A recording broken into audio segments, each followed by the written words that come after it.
is inverse halo?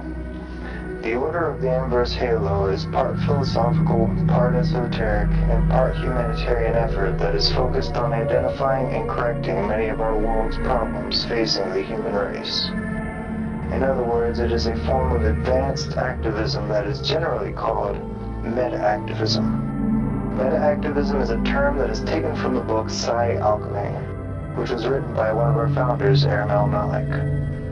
This book explains in depth the principles and techniques that are part of the core foundation which Inverse Halo operates from. For instance, it explains in one section of the book a need for correcting our personal education because it lacks a proper sense of morals, ethics, or reasoning.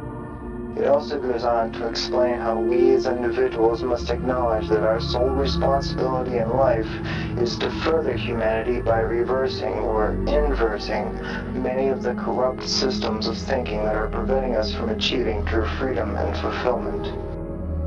It is this inverse method of activism that gives Inverse Halo its name. If we see despair, we inverse it into hope. If we see hatred, we inverse it into love. If we see stagnation, we inverse it into progress. If we see victimization, we inverse it into liberation. The subtle point of what Inverse Halo is all about is clear and simple. It is a method to transform and transmute a world of hopelessness into a world of inspiration.